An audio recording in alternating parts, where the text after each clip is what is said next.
Right, let's talk about sleep. I made a video a while back talking about the detriments of not sleeping properly and how it affects productivity. Check the link below.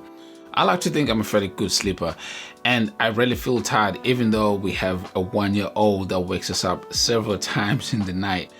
But I still make sure I get enough sleep while also working a full-time job, running this YouTube channel, working on various other side projects to include business, music, studying, and also being a family man. A lot of us feel there just isn't enough time for the many things we want to do.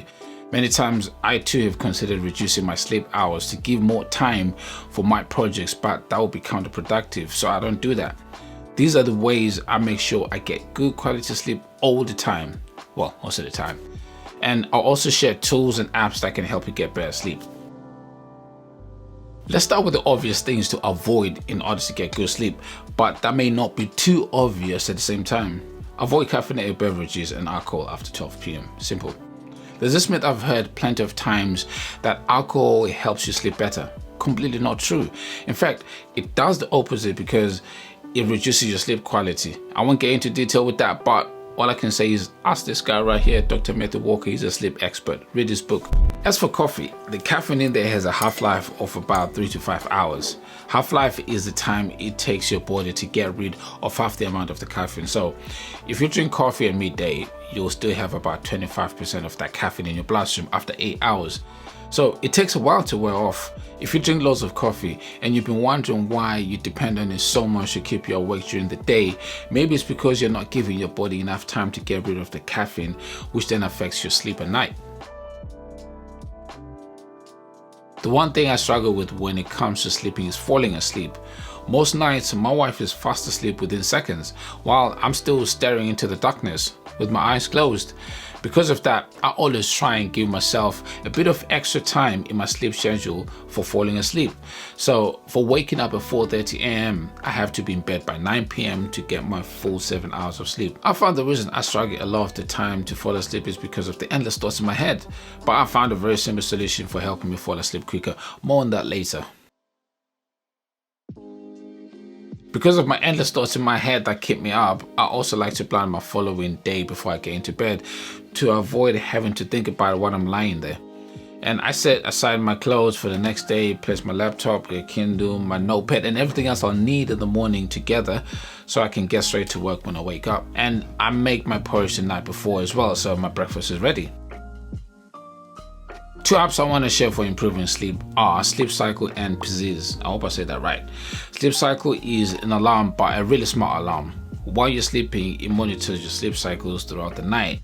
And just before the time you set for waking up, the alarm gently, and very gently I say, wakes you up when you're at the awake phase of your sleep cycle. We all go through these sleep cycles throughout the night where our brain is constantly alternating between deep sleep and wakefulness.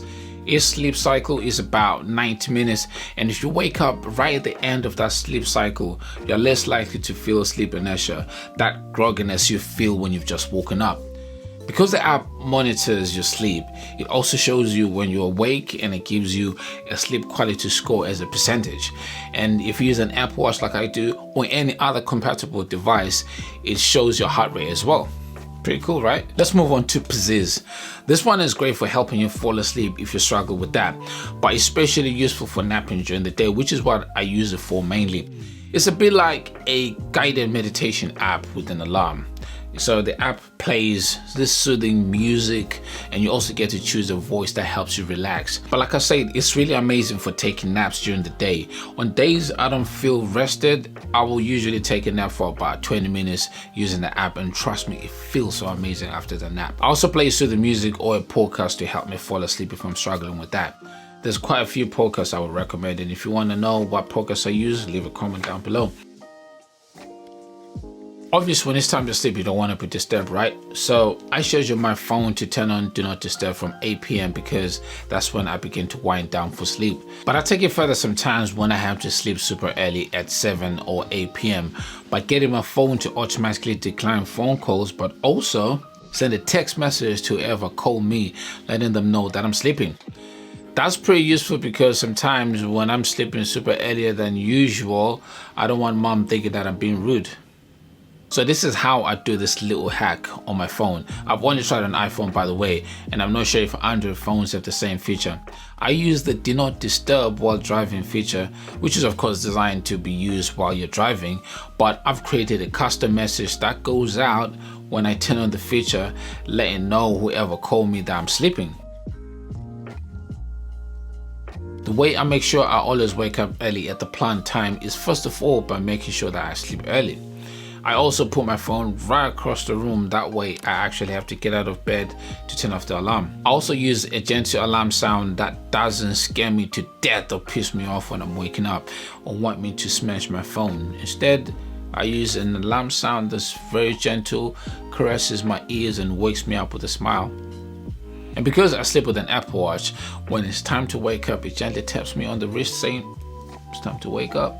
There you go. Those are my personal tips, tricks and tools for getting better sleep. If you watched this far, thank you. Please smash the like button. Catch you on the next one. Peace.